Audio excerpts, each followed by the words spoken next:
Okay, so what you do is you take the stick of butter and you break it up into little pieces like this, and make sure that you don't wash your hands after you go to the bathroom, so it gives it extra flavor.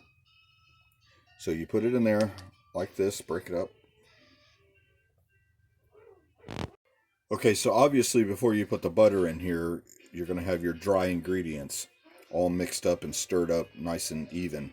So after you've diced up all of the butter here, you take the cutter and you're going to cut it like this. Okay, I've cut all that up, and if you don't have a cutter like this, you can use a fork will work. You want it in kind of a meal form where there's a little bit of chunks of the butter in there. Okay, the next thing is to add the buttermilk, and what I do is I just add a little bit at a time, because if you put too much in, you can't take it out.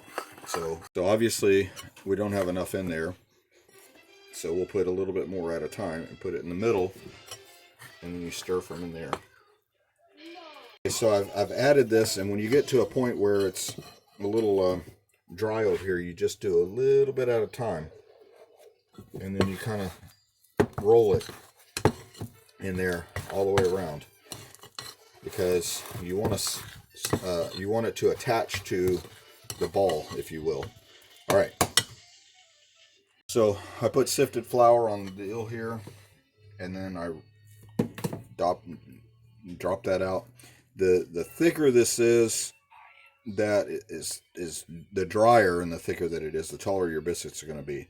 So if you want them to be a little flatter, you can use a little more buttermilk. Take that, and then I sprinkle a little bit of flour over top, dust my hands, and then I roll it. I keep rolling it like this and kind of get the flour on all parts of it.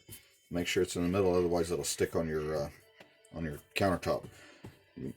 I mash it out, flip it over, mash it out again. You can do this as many times as you want, but what I do is I get it like that, and you can see about how thick that is right there.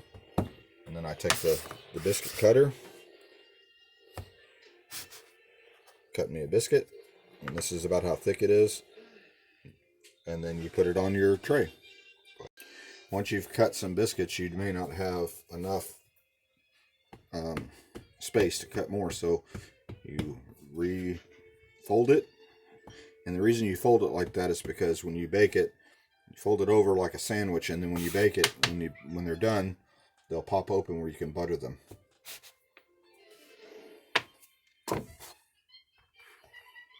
Okay, I've put these on an ungreased pan, and you can see it's made, what, 7 biscuits.